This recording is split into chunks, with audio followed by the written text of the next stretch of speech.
Hey everyone, welcome back to Untethered Truth. I'm your host, Vince. In my last video, I gave my thesis on biblical cosmology and its importance based on the spiritual implications. Today I want to get into some of the empirical evidence for a flat and stationary Earth. Now, I'm not sure yet how many of these videos I will make, but I'll probably do at least 4 or 6 of these videos. What you're going to get in the next couple of videos are observable facts, which is what real science is about. My goal today is to share irrefutable proofs that the Earth is not a sphere, but is in fact a flat and motionless plane. There's a lot of minutiae when it comes to making the case for a flat Earth. I'm going to focus on the strongest proofs that I can find, and it won't be just for science geeks. This is going to be for a lot of common sense lay people out there who just want strong evidence and wouldn't be convinced of this truth without it. So without further ado, let's begin. One of the most common sense points that I can make is that water is always observably level. No one can prove that water curves in any observable way. And no one's been able to measure curvature over long distances of ocean either. For those of you who want to look this up on Google, you're going to find out that oceans make up 71% of the entire Earth.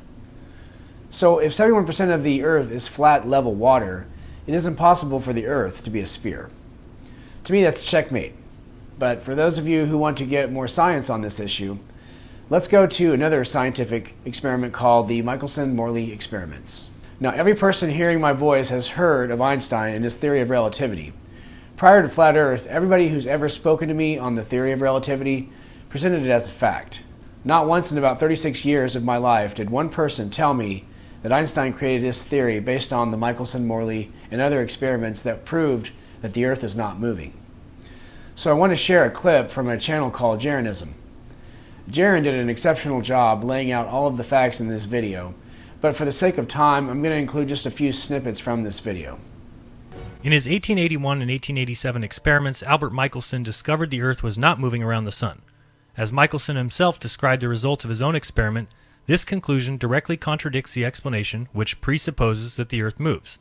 But since his colleagues, including Albert Einstein, were die-hard Copernicans who didn't want to believe that Michelson had discovered a motionless Earth, they proposed his experimental apparatus was distorted by the Earth's motion through space, and thus Michelson's apparatus only made it appear as if it wasn't moving. In scientific parlance, we call this the fallacy of petitio principii, that is, using as proof a moving Earth, the very thing one is trying to prove, a moving Earth. Let me explain. Michelson found that the Earth wasn't moving by using the speed of 2 light beams against one another. The first light beam was pointed westward because it was the presumed direction of the Earth's movement around the Sun. The second light beam was pointed northward and thus away from the direction of the presumed moving Earth. The first light beam should have been affected by the Earth's movement through space if it is the Earth that is moving around the Sun at the accepted speed of 66,000 miles per hour. If so, the first beam would have traveled slower than the second beam, but that didn't happen. Both light beams traveled at nearly the same speed.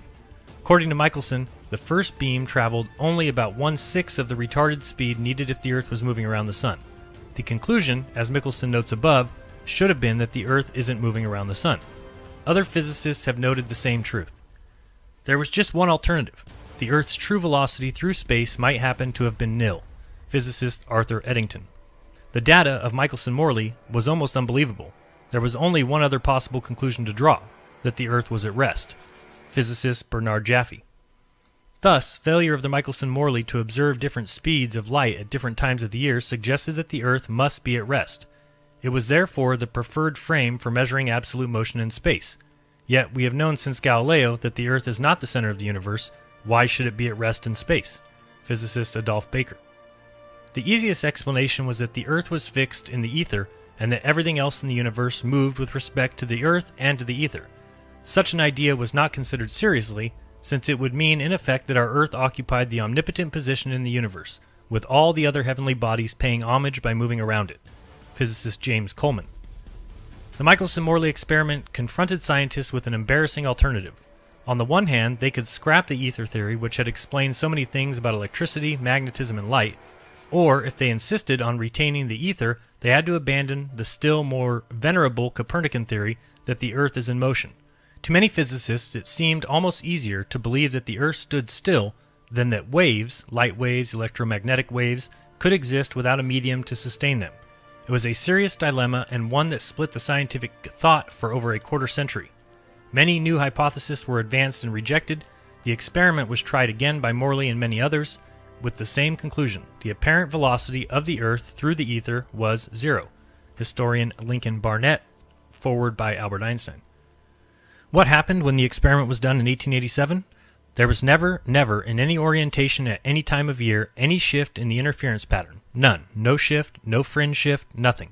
What's the implication? Here was an experiment that was done to measure the speed of the Earth's motion through the ether. This was an experiment that was 10 times more sensitive than it needed to be. It could have detected speeds as low as 2 miles a second instead of the known 20 miles per second that the Earth as in its orbital motion around the Sun. It didn't detect it. What's the conclusion from the Michelson-Morley experiment? The implication is that the Earth is not moving. Physicist Richard Wolfson. Every interferometer experiment performed from Michelson in 1881 to Jews in 1930, which is 50 years of the same results from a dozen different experimenters, detected 1/6 to 1/10. Einstein was so bothered by this fact that he hired what can be called as a scientific hitman, Robert Shankland, to seek to discredit the experiments, especially the most comprehensive interferometer experiments performed by Dayton Miller between 1908 and 1921. But at this point in time, the 1910s and 1920s, the world was only too happy to accept Einstein's theories and reject anyone who challenged them. After all, Einstein was the Earth mover. He made the Earth move around the Sun and thus saved mankind from having to admit that popular science had misled the world for the 500 years prior. Einstein himself admits that the only reason he invented special relativity was due to Michelson's discovery. He writes in 1922, "Soon I came to the conclusion that our idea about the motion of the Earth with respect to the ether is incorrect, if we admit Michelson's null result as fact. This was the first path which led me to the special theory of relativity. I have come to believe that the motion of the Earth cannot be detected by any optical experiment, though the Earth is revolving around the Sun." Einstein's admission merely begs the question, if, on a scientific basis, he can't detect the Earth moving, how does he know the Earth is moving? The truth is, he doesn't know. He just assumes it to be so, since that is what he has been taught since childhood. Alright, so let's recap a few things from this clip. In 1881 and 1887, Albert Michelson proved by scientific experiment that the Earth was not moving. Einstein and his heliocentric cabal refused to accept this and created equations to explain away the empirical facts. The Michelson-Morley experiment was 10 times more sensitive for movement than it needed to be, and they still could not detect motion. All similar experiments after Michelson-Morley from 1888 to 1930 produced the same results. Einstein hired a pseudoscience hack named Robert Shankland to discredit these experiments. Einstein had 50 years of failure trying to prove that the Earth is moving. Now just think about that. Even Nikola Tesla confirmed that the theory of relativity was false. Yet everybody has believed for over a century that the theory of relativity is a masterpiece. Yet how many people know that Michelson-Morley experiments ever existed? I'll bet you if you asked 200 people, only 2 of them would know about these experiments. In 1922, Einstein admitted that he created the theory of relativity in response to Michelson-Morley's findings. So now let's look at another video clip. This one is from one of my favorites. His name is Dean Odell, and he's going to go over some of the video evidence to show some interesting things about the moon relative to the Earth. Let's watch. So I'm the team leader of the group and designer of the rocket, and really kind of managed the whole event. And then I was also the launch conductor, did all the countdown. And the GoPro cameras, actually all 3 of them did shut down on temperature. And the cameras were all mounted to the outer skin of the rocket, which does get really hot from the aerodynamic heating during the boost portion of flight. In fact, some of those areas can get upwards of 300 or 400 degrees. Here's what's interesting. Let's play this. I slowed it down. I want you to see. Is it spinning?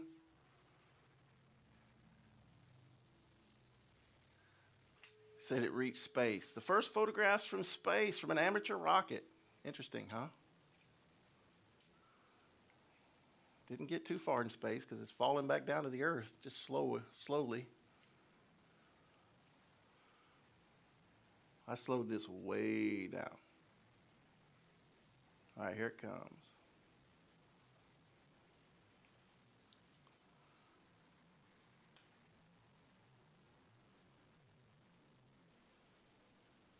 All right, here comes the moon. I want you to watch, look at the dimension, look at the size of the moon. Now let me ask you something. When you look up in the night sky and the moon is out Is that what you see? Is it that small? There's a reason. But they clearly saw the moon. Okay. Of course, you see how the horizon gets flat, it gets bulged, it gets concave, but there's the moon. All right. Now, this is July 14th. I went back and did this myself. I checked this myself yesterday. I spent hours working on this, just checking stuff out, double checking. All right, so I went to time and date, or whatever it is, .com, because it'll give you, on this basically flat map, it's going to give you the position of the sun and the moon at any time and date you want to put in.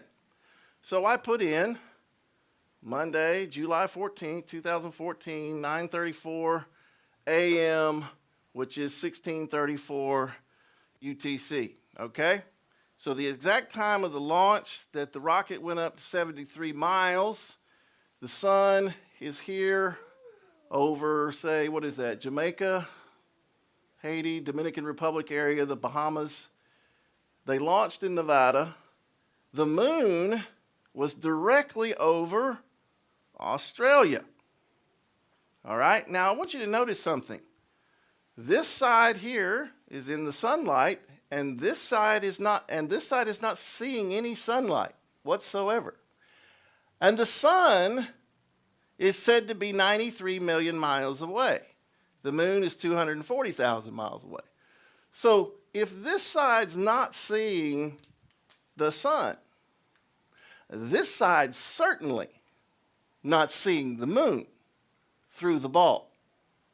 And when you look at this, look at the distance from New Mexico to Australia, 8,830 miles. When you do a little, you type it in, even with the height of the rocket, 386,000 feet, a distance of 8,830 miles, you get a ridiculous number here of 26,537,329 feet. You break that down, and basically it's 5,206 miles of bulge, right? So basically what that is this. The exact opposite sides in the heliocentric model for the moon to be positioned here over Australia. I did this myself with Google Earth. Here's Nevada. You can barely see it over here, the USA. Here's this. This is in darkness. This is in the sun. This side's not seeing any of the sun, yet it's further away, technically, than the moon. So get this. There's no way he went up here 73 miles that he saw the moon through this ball. No way. No possible way.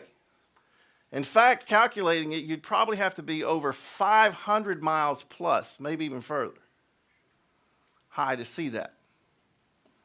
Let me tell you how it's possible. On a flat plane. This is what you see when you walk outside. This is what they saw with it being over Australia. Now, wait a minute. I thought on the heliocentric model, it didn't matter where we walked out on the Earth. If we could see the moon, it all looked the same. It looked the same size, right? Because it's right. It's supposed to be 240,000 miles away.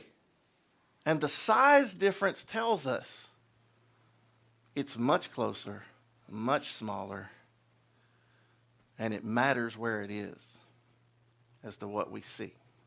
So on Monday, July 14th, 2014 at 9:34 a.m., the rocket camera saw the moon from 8,830 miles away. That would be over 5,000 miles of curvature from that distance. That would be the other side of the sphere, and this camera saw the moon on the other side of the Earth. It's impossible. The only rational explanation is that the Earth is flat. Also, you can see that there's a major difference in the size of the moon from what we would see looking up in the sky, and that means the moon is much smaller and much closer than the 240,000 miles that they've been telling us. So how do you like that? Well, that's all I have for today. Be sure to tune in for future videos on the empirical evidence for a flat Earth. God bless you guys, and peace out. Hey guys, thanks for joining me today. Please don't forget to like, comment, subscribe, and share the video with friends and family. You can follow me on Facebook at Untethered Truth Prevails. You can also find me on Twitter at UntetheredVince. If you'd like to give to me financially, you can go to Patreon, and you can find me there at Untethered Creations. I'm also on Venmo, and you can find me if you go to Vince-Barton-1. Once again, I really appreciate you all for joining me, and I wish you good success in the pursuit of truth. Grace and peace to you all.